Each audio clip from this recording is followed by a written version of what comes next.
जायफोर कन्ट्रेक्टरा बिल मोननो थाखाय हाइकर्टआव केस एप्लाइ खालामदोंमोन बिथांमोननि लिस्टआ जुदि चिफ सारनि लिस्टआव दैखांजाबायब्ला जोङो ससियेल मिडियायाव होनाय जागोन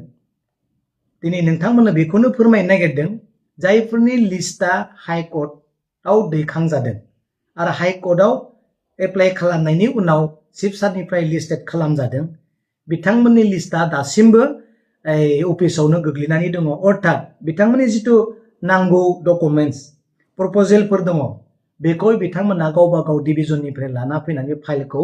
प्रसेस खालामब्लासो नोंथांमोननि फाइलआ प्रसेस जागोन बेनिखायनो खावलायदों सिडि पिनारडि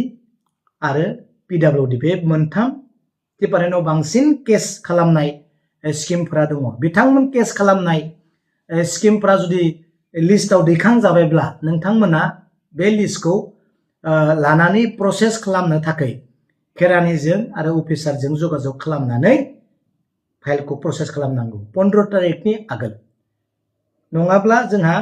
फैसाया जेब्ला क्लोज जागोन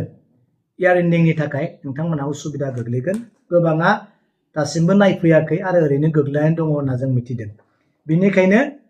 आरोबाव खावलायदों सिडि पिनारडि आरो पिडब्लिउडि बिसोर बे मोनथाम डिपार्टमेन्टनि लिस्टखौहाय आङो बे ससियेल मिडियानि गेजेरजोंनो आं आपल'ड खालामनाय जागोन नोंथांमोना मोजाङै नायनानै जगाजग खालामफैनांगौ केरानिफोरजों आरो डिलिंसफोरजों এই সোশ্যাল মিডিয়াৰ যোগেদি মই হিটোৱে অৱগত কৰিব খুজিছো বহুত কন্ট্ৰেক্টাৰে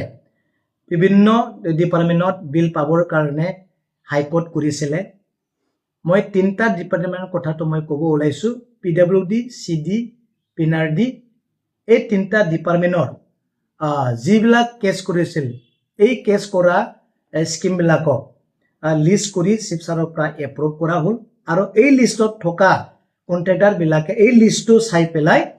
ডিলিংছত আহি প্ৰসেস কৰিব লাগে যিখিনি ইম্পৰ্টেন্ট ডকুমেন্টস তাতে এই লাগা হ'ব এইবিলাক ডকুমেন্টসটো আনি পেলাই আপোনালোকে প্ৰসেস কৰিব লাগে 15 তাৰিখৰ আগত আপোনালোকৰ বিলটো উইথড্ৰ হ'ব লাগে সিডি পিনাৰডি আৰু পিডব্লিউডি বাকি দিয়া আছে আপোনালোকে চাই ল'ব বিশেষকৈ কেছ কৰা বিলাকৰ কথাটো কৈছো আৰু যিবিলাক কেছ নকৰাকে এপ্লাই কৰিছিল তেখেতসকলৰ লিষ্ট নিশ্চয় আছে যেটো চিফ সাৰৰ পৰা এই এপ্ৰুভ কৰা হৈছে বা লিষ্ট কৰা হৈছে আৰু যিবিলাক এই লিষ্টেড হোৱা নাই বা পলম হৈছে 2 মাহ আপোনালোকে ৰখিব নিশ্চয় নতুন পইচা যেটা এই আমাৰ বিটিসিৰ পইচা আহিব আপোনালোকে নিশ্চয় পাই যাব দুখ কৰিব নালাগে কমসে কম 100 টা 50 টা বা 60 টা দিবা পাৰিব বা দিয়া হৈছে আপোনালোকে এটো গম পাব তাৰ কাৰণে অনুৰোধ কৰিছো আপোনালোকে এটো পলম নকৰাকৈ কালি পুৰকি চাই পেলে আপোনালোকৰ কেছৰ যেটো ফাইল এটো ইতি হিগ্ৰে মানে এই প্ৰসেস কৰিব লাগে আৰু বিলৰ কামটো আপোনালোকে কৰি দিবা লাগিব থ্যাংক ইউ